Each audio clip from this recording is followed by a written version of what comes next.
Hello students, मेरा नाम है श्वेता। स्वागत करती हूँ आप सभी का मेरे इस YouTube channel SWT BCom classes में।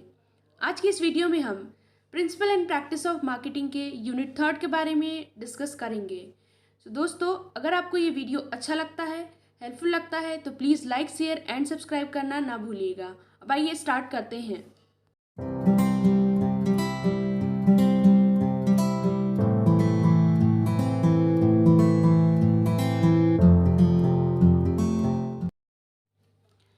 देख सकते हैं आप यहाँ पर principle and practice of marketing की यूनिट 3 मैं डिस्कस करने जा रही हूँ। तो स्टूडेंट्स, यूनिट 3 में मैंने कुछ क्वेश्चंस दिए हुए हैं जो कि इस प्रकार हैं। आप देख सकते हैं, पहला क्वेश्चन मैंने दिया हुआ है, explain the concept of product and एलिब्रेट on classifications of product और गुड्स।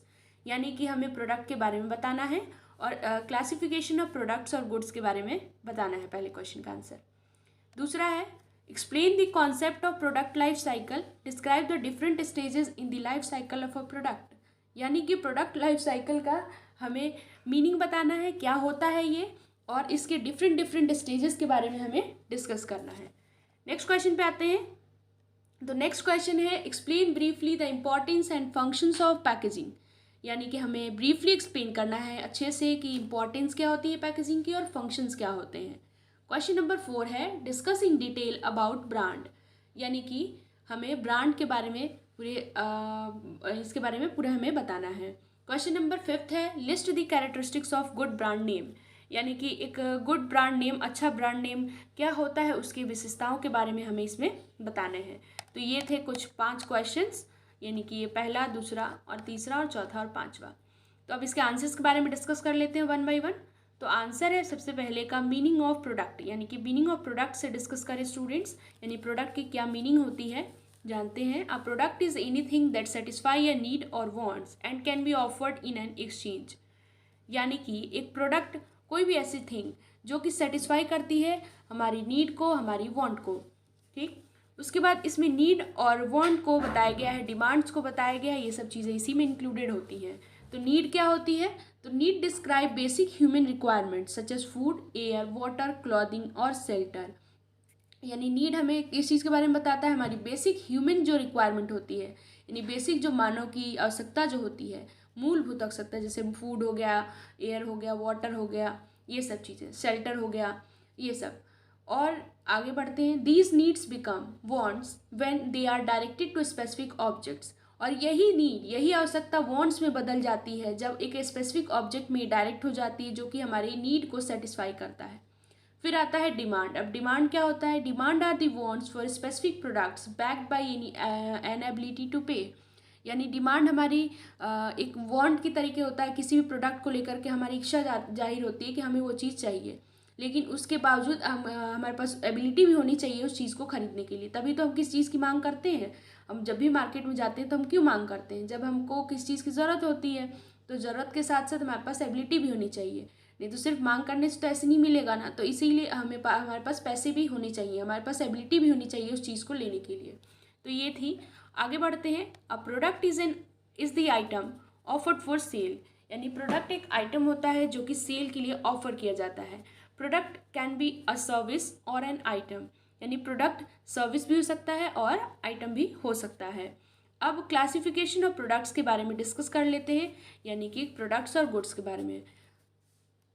सो स्टूडेंट्स, तो इसमें आप देख सकते हैं कि मार्केटिंग में जो गुड्स टर्म है उसका यूज़ किया जाता है सिनोनिम की तरह प्रोडक्ट्स के लिए। तो द प्रोडक्ट्स में भी क्लासिफाइड इनटू फॉलोइंग कैटेगरीज, यानी प्रोडक्ट्स को कुछ कैटेगरीज में बांटा गया है। तो उसके बारे में जानते हैं। तो है इंडस्ट्रियल गुड्स पहला, दूसरा है कंज्यूमर गुड्स। तो इंडस्ट्रियल गुड्स अब क्या होता है? तो industrial goods are those which are used for further production of goods और services and include capital goods, raw materials, component parts etcetera. यानी इंडस्ट्रियल गुड्स वो गुड्स होते हैं जिनका फर्दर प्रोडक्शन होता है किसी भी गुड्स एंड सर्विसेज के लिए, ठीक, जिसका यूज़ किया जाता है गुड्स एंड सर्विसेज के फर्दर प्रोडक्शन के लिए। एंड इसमें capital goods, raw material, component parts, ये सब चीज़ें आती हैं। नेक्स्ट है कंज्यूमर गुड्स। कंज्यूमर गुड्स अब क्या होता है? तो consumer goods are mean for final consumption by consumers and not for sale. यानी कि कंज्यूमर गुड्स वो गुड्स होता है जो डायरेक्ट कंज्यूमर के द्वारा यूज़ किया जाता है, इसका सेल के लिए नहीं यूज़ किया जाता, सेल के लिए नहीं होता है। ये भी अब 3 तरीके का होता है स्टूडेंट्स। पहला है कन्वीनियंस गुड्स। सो इसके बारे में बात कर लेते हैं। Items the consumer buy frequently, immediately and with the minimum shopping efforts are convenience goods. यानी वो चीज़ें जो हमें आसानी से हम मिल जाती हैं या फिर हमें जल्दी में चाहिए होती हैं, ज़्यादा एफर्ट डालने की भी ज़रूरत नहीं होती है, यानी कि वो चीज़ें जो कन्वीनियंसली हमको मिल जाती हैं, जैसे कि फूड आइटम्स, न्यूज़पेपर, टूथपेस्ट, ये सब चीज़ें। नेक्स्ट है शॉपिंग गुड्स। शॉपिंग गुड्स अब क्या होता है? These are goods purchase by the consumer. ये वो गुड्स होते हैं जो कि कंज्यूमर परचेज करता है। वैसे तो सारे गुड्स कंज्यूमर परचेज करते हैं, लेकिन इसमें देखते हैं only after careful comparison suitability, quality, price etcetera. यानी कि ये गुड्स कंज्यूमर तभी परचेज करता है सिर्फ किस चीज़ के लिए?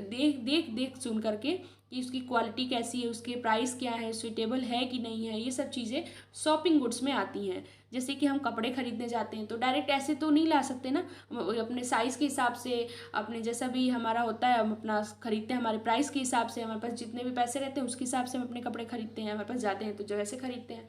तो जिस कंज्यूमर की जैसी डिमांड हो वैसे वो अपनी चीज़ें लेता है, जैसी भी उसकी जो भी ज़रूरतें हैं उसके हिसाब से वो अपना चीज़ें खरीदता है। फर्नीचर हो गया, हाउस होल्ड, ये सब हम चीज़ें देख कर खरीदते हैं। नेक्स्ट है स्पेशलिटी गुड्स। अब स्पेशलिटी गुड्स तीसरा है इसमें।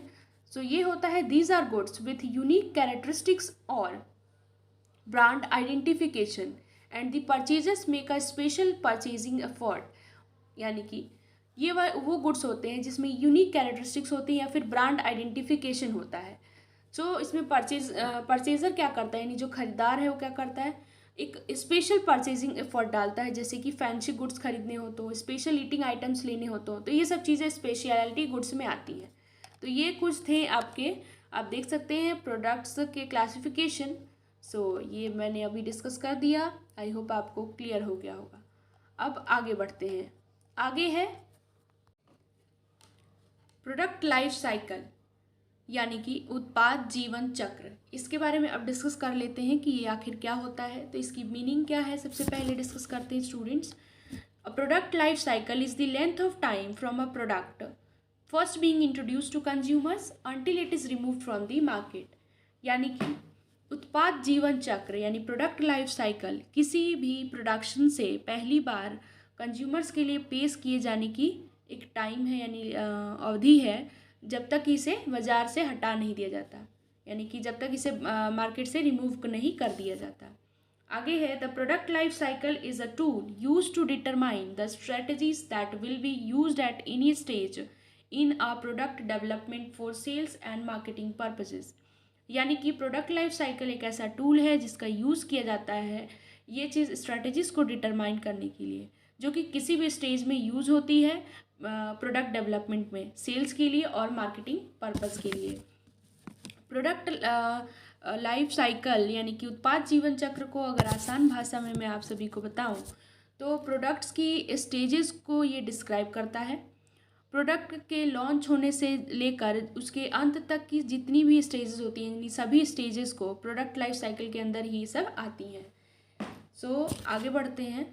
आगे है a product life cycle is generally termed as product market life cycle. यानी कि इसको ये भी बुलाया जाता है, क्योंकि it is related to a particular market, क्योंकि ये उस पर्टिकुलर मार्केट से रिलेटेड होता है। द प्रोडक्ट लाइफ साइकिल में भी शॉर्ट फॉर सम प्रोडक्ट्स, ये शॉर्ट होता है कुछ प्रोडक्ट्स के लिए, and long for some other products, कुछ प्रोडक्ट्स के लिए लॉन्ग भी होता है। The period may differ from product to product, ये डिपेंड करता है, ये टाइम पीरियड डिपेंड करता है प्रोडक्ट टू प्रोडक्ट पे। But the product passes through the stages collectively known as product life cycle. यानी कि जो प्रोडक्ट होता है वो कुछ स्टेजेस से होकर के गुजरता है, जिसको हम प्रोडक्ट लाइफ साइकिल के नाम से जानते हैं। तो अब आइए आगे बढ़ते हैं। आगे क्या है इसमें स्टेजेस के बारे में अब डिस्कस कर लेते हैं।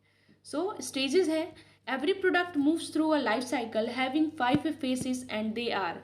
यानी कि सारे प्रोडक्ट कुछ एक लाइफ साइकिल से होकर के गुजरते हैं, जिनके 5 फेसेस हैं वो हैं, वैसे आप कहीं भी देखें तो आपको 4 फेजेस देखने को मिलेंगे, मैंने इसमें एक एक्स्ट्रा बताई हुई है।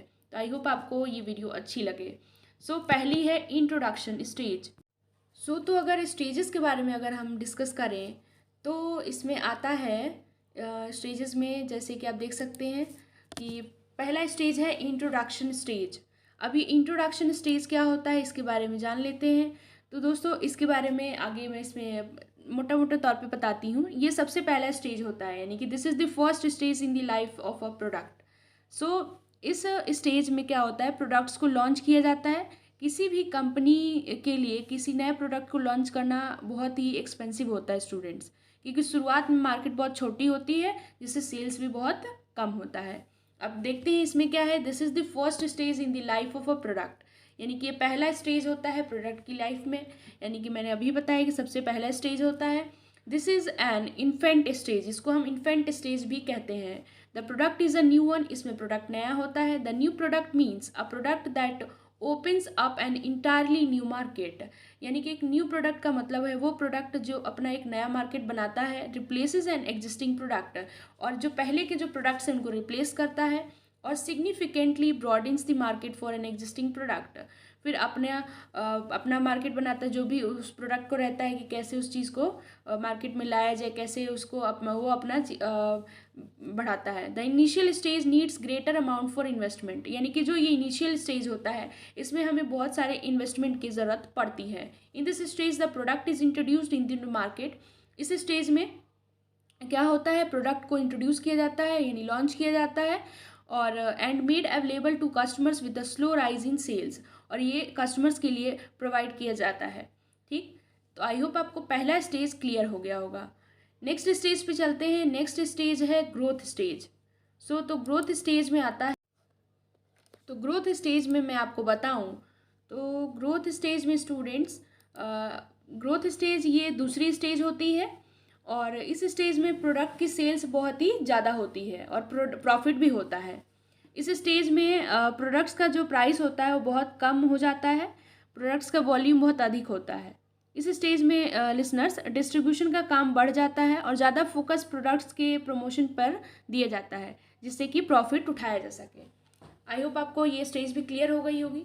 अब जैसे कि मैं एक बार पढ़ देती हूँ। The product satisfy the market, इस स्टेज में क्या होता है कि जो प्रोडक्ट होता है वो मार्केट को सेटिस्फाई करता है। इस स्टेज में प्रोडक्ट एक्सेप्टेंस गेन करता है on the part of consumers और बिजनेसमैन से।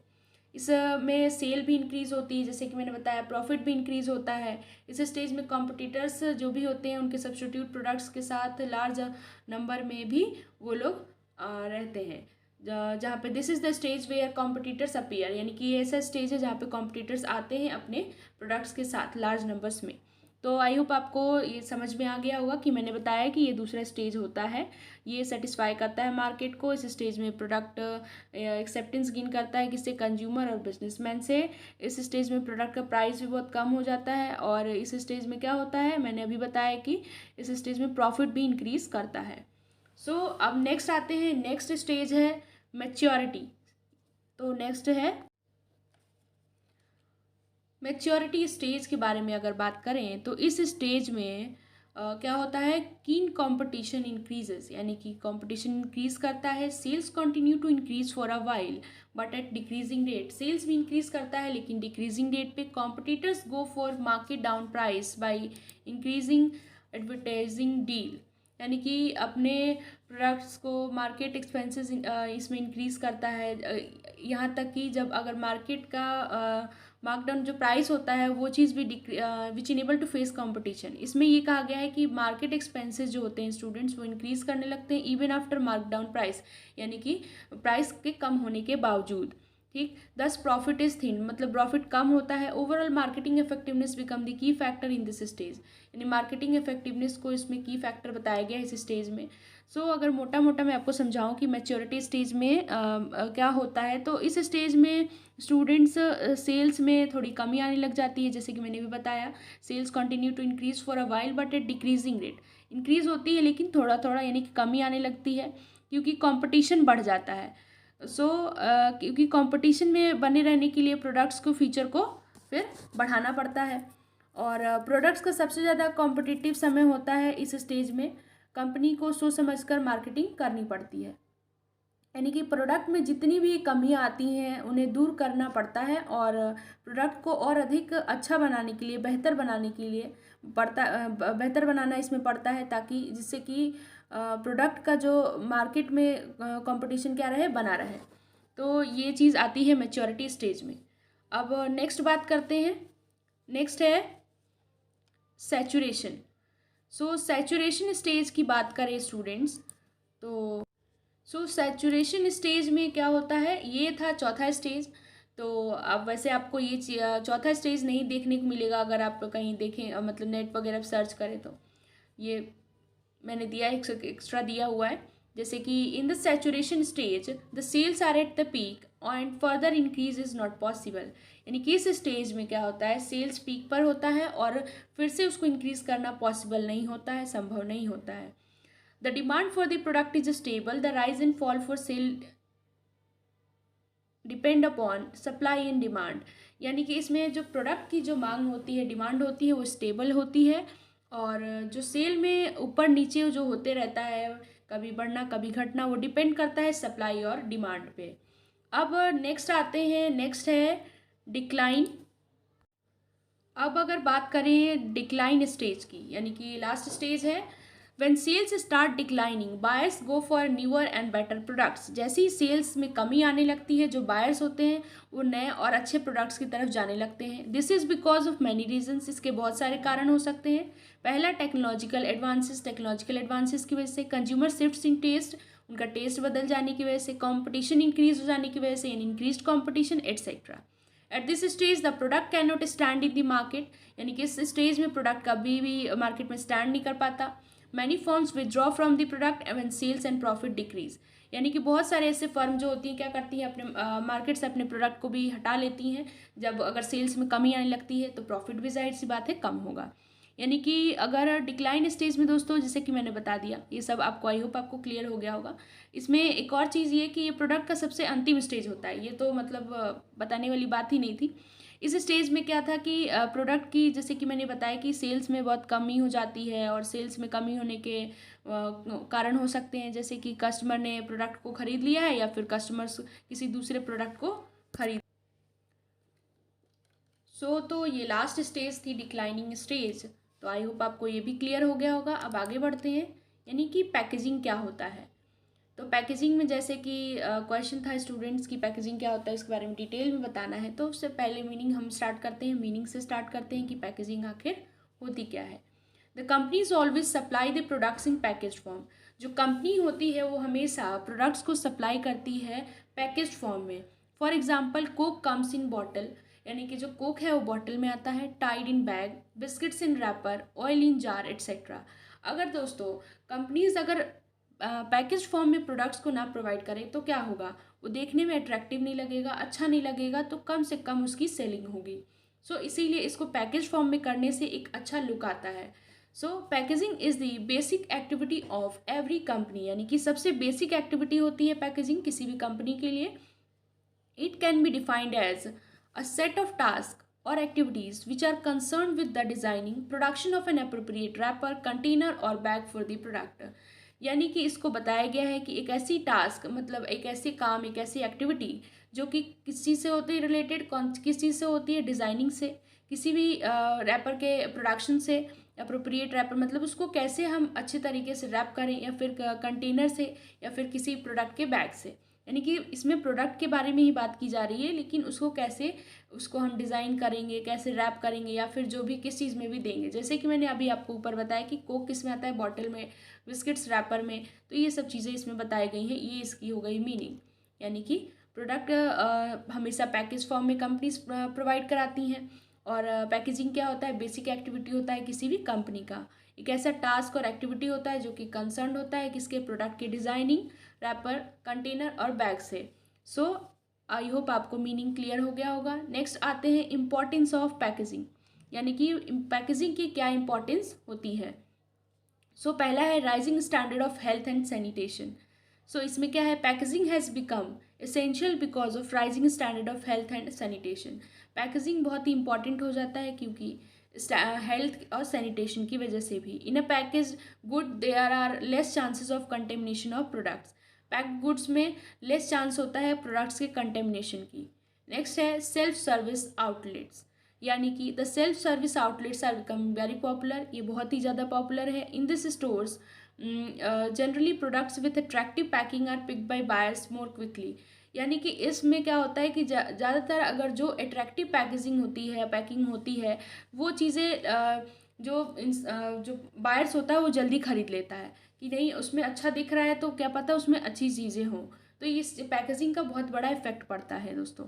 सो नेक्स्ट है प्रोडक्ट डिफरेंशिएशन, यानी packaging help the customers to differentiate between goods on the basis of quality as with the type of packing customers can guess about the quality of goods. यानी packaging किसमें, product differentiation में भी help करता है, customers को ये help करता है डिफरेंशिएट करने में जो कि गुड्स को जो उसके क्वालिटी के बेसिस पे, और as with the type of packing customers can guess, और अगर पैकिंग हो जाती है तो पैकिंग हो जाने के बाद कस्टमर्स गेस करता है किसके बारे में, गुड्स के क्वालिटी के बारे में। तो ये थे कुछ 3 जो मैंने आपको बताए function, importance of packaging. So next आता है फंक्शंस ऑफ पैकेजिंग, यानी कि क्या क्या फंक्शंस होती हैं। सो तो अब इसके बारे में डिस्कस कर लेते हैं। पैकेजिंग स्टूडेंट्स क्या होता है कि पैकेजिंग एक एसेंशियल फंक्शन होता है किसी भी कंपनीज़ के लिए। क्यों, कुछ रीजंस की वजह से। जैसे कि पहला है प्रोटेक्शन, यानी प्रोटेक्शन अब क्या, the fundamental functions of packaging is that it protect the products from damage. यानी कि सबसे पहला फंक्शन पैकेजिंग का ये है कि ये प्रोडक्ट को डैमेज से बचाता है। Appropriate packaging protects the products from sun, rains, moisture, insects etcetera. यानी कि जो अप्रोप्रिएट पैकिंग होगी अगर, तो इन सब चीज़ों से वो बची रहेगी। मान लीजिए आप प्रोडक्ट्स लेके जा रहे हैं, बारिश हो गई, भीग गया, प्रोडक्ट ख़राब हो गया, या फिर उसमें कीड़े लग जाएं तो ख़राब हो जाता है। इसलिए पैकिंग बहुत ही ज़्यादा इम्पॉर्टेंट हो जाती है। अब आगे बात करते हैं, जैसे कि मान लीजिए नेक्स्ट है आइडेंटिफिकेशन, यानी कि दूसरा जो फंक्शन है पैकेजिंग का वो है आइडेंटिफिकेशन। अब इसमें देखते हैं क्या होता है। With the help of packing the products can easily identifies, यानी कि पैकेजिंग की हेल्प से इसमें प्रोडक्ट को हम ईजिली आइडेंटिफाई भी कर सकते हैं। सो ये हो गया दूसरा फंक्शन। तीसरा है कन्वीनियंस, यानी the handling of product becomes more convenient with appropriate packing. यानी कि अगर अच्छे से पैक होगा तो हमको उसको कैरी करने में भी आसान रहता है, या फिर हम अगर उस अच्छे से पैक होता है तो हम अच्छे से स्टोर भी कहीं भी कर सकते हैं, या फिर हमको कन्वीनियंट होता है उसको एक जगह से दूसरी जगह शिफ्ट करने में भी। जैसे कि अगर कोई न्यू पेट बॉटल है कोल्ड ड्रिंक की, सो उसको अगर हमको शिफ्ट करना है दूसरे मिडिलमैन को, तो हम ट्रांसपोर्ट भी कर सकते हैं, सप्लाई भी कर सकते हैं, स्टोर भी कर सकते हैं। क्यों, क्योंकि उसकी पैकेजिंग ठीक है। अगर ऐसे खुली हो या फिर ऐसे हो तो फिर वो कहीं भी गिर जाएगी, ख़राब हो जाएगी। तो इसलिए पैकेजिंग बहुत ही ज़्यादा इंपॉर्टेंट होता है। नेक्स्ट है promotion. Packaging play role of silent salesman, यानी कि पैकेजिंग स्टूडेंट्स एक साइलेंट सेल्समैन का भी रोल प्ले करता है। यानी कि बिना कहे, बिना किसी को कुछ कहे, वो खुद ही अपने आप मतलब वो सेल्स होने के लिए तैयार रहता है अगर पैकिंग अच्छी हुई है तो। क्यों, क्योंकि अगर पैकिंग अच्छी होती है तो इस हाथ देख के उठाता है कि अच्छी प्रोडक्ट्स होगी, या फिर उसमें जो भी होगा अगर पैकिंग अट्रैक्टिव होती है तो जैसा कहते हैं कि जैसा दिखेगा वैसा बिकेगा। तो इसीलिए इसको हम साइलेंट सेल्समैन भी कहते हैं। बिकॉज इट प्रोमोट्स और enhance the sale of the product, क्योंकि ये प्रोमोट करता है और किसी भी प्रोडक्ट के सेल को इन्हेंस भी करता है। जैसे कि अगर कोई अट्रैक्टिव या फिर कलरफुल पैकिंग होगा, इनोवेटिव पैकिंग होगा, तो क्या करता है, कस्टमर्स को अट्रैक्ट करता है। जब और ज़्यादातर किस कस्टमर्स को, जो बच्चे छोटे होते हैं, स्पेशली जो अगर प्रोडक्ट चिल्ड्रन से रिलेटेड हो तो उनको ज़्यादा अट्रैक्टिव होता है। जैसे कोई टॉय है तो देखते हैं तो नहीं ये बहुत सुंदर दिख रहा है, उनको जब अट्रैक्टिव दिखता है तो बोलते नहीं हमको यही चाहिए, हमको यही चाहिए। तो इसलिए पैकेजिंग बहुत इंपॉर्टेंट होता है। अट्रैक्टिव पैकेजिंग दोस्तों हमेशा इंड्यूस करता है कस्टमर्स को प्रोडक्ट खरीदने के लिए। अब हम नेक्स्ट पे बढ़ते हैं। नेक्स्ट है ब्रांडिंग। अब ब्रांडिंग क्या होती है उसके बारे में डिस्कस कर लेते हैं।